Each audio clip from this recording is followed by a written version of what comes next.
Good morning, नमस्कार। मैं हूं आपके साथ हिमानी नथानी। सुबह के 11 बजने को हैं। तमाम बड़ी खबरों को विस्तार से लेकर हम हाजिर हैं और इस बुलेटिन में मेरे साथ मेरे दो सहयोगी और जुड़ेंगे।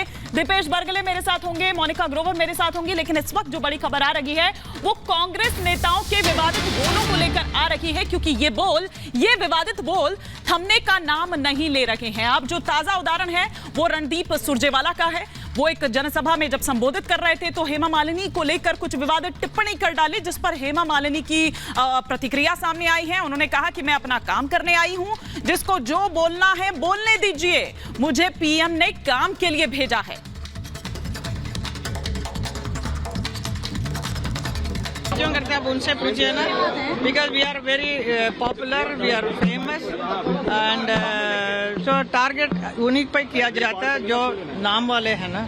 जो नाम नहीं है किसी के, उसको टारगेट करके फायदा क्या उनका सीखना चाहिए। अब महिलाओं का कितना सम्मान करना चाहिए, कैसे सम्मान वो करते हैं ऐसा वो लोग भी करें, अच्छा रहेगा।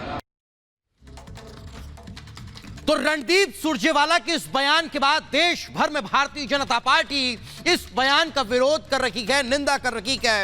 अब बीजेपी की प्रतिक्रिया इस बयान पर सामने आई और कहा मोहब्बत की दुकान चलाने की बात हुई थी, ये नफरत की दुकान खोल बैठे हैं। प्रधानमंत्री नरेंद्र मोदी के प्रति विपक्ष में द्वेष है, ये बीजेपी कर रही है। मोहब्बत की दुकान से कौन कौन से फरमान जारी हो रखे हैं, ये सब सुन रखे हैं, ये बीजेपी कह रही है। सुरजेवाला ने आपत्तिजनक शब्द कह के बीजेपी ने इस बात का जिक्र किया।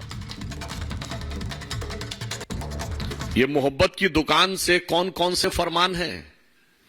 ये कांग्रेस पार्टी तो अपने को गांधी की परंपरा का उत्तराधिकारी स्वघोषित होने का, one and exclusive copyright holder होने का दावा करती है। यह व्यवस्थित और कुत्सित मानसिकता है। महिलाओं के प्रति अभद्रता इनके मन मस्तिष्क में भरी हुई है।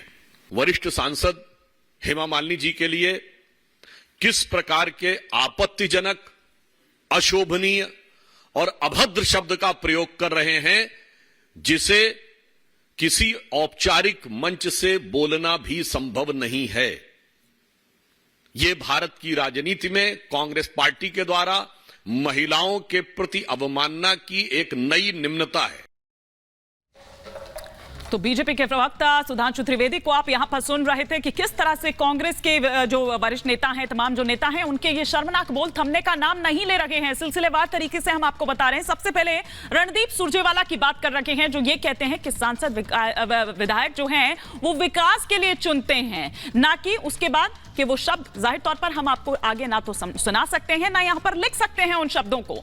सुप्रिया श्रीनेत ने भी कुछ इसी तरह की बात कंगना रनौत को लेकर कही थी। मंडी से बीजेपी की प्रत्याशी हैं वो, और उनको लेकर भी उन्होंने आपत्तिजनक शब्दों का इस्तेमाल किया था। ना केवल अगर हम सुप्रिया श्रीनेत की यहां पर बात करें, बल्कि इससे पहले भी कई जो तमाम नेता हैं कांग्रेस के, वो भी इसी तरह से विवादित बोल बोलते, विवादित ट्वीट करते हुए महिलाओं को लेकर नजर आए थे। और यही कारण है कि भारतीय जनता पार्टी जो है वो कांग्रेस पर हमलावर है और वो ये कह रही है कि महिला विरोधी है कांग्रेस।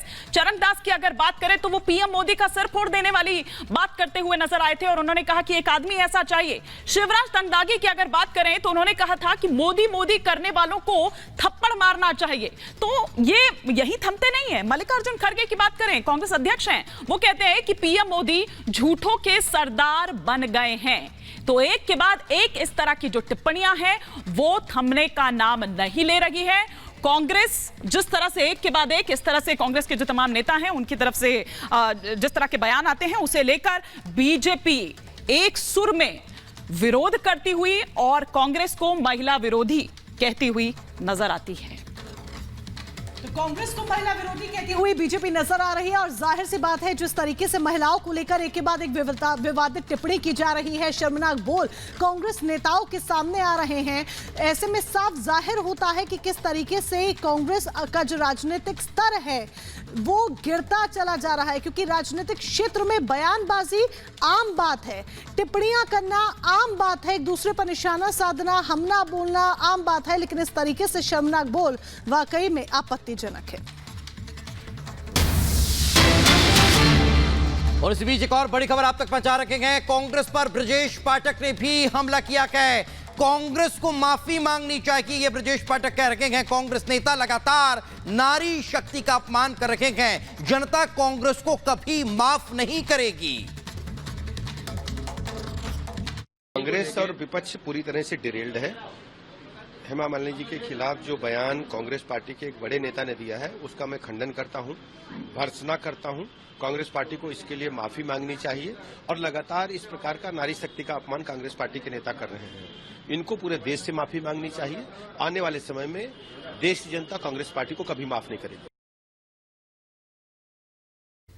तो यहां सुना आपने ब्रजेश पाठक क्या कुछ कह रहे थे, लेकिन कांग्रेस के इस तरह के बयान थमने का नाम नहीं ले रखे हैं। वैभव हमारे साथ इस वक्त जुड़े हुए हैं। वैभव, चुनावी मौसम है, ऐसे में बहुत ही संभल कर नेताओं को बोलना चाहिए, क्योंकि दूसरा पक्ष जो है वो इसी के लिए बैठा हुआ है कि कहां आप उनको कोई ऐसा मुद्दा दें और वो लपक लें।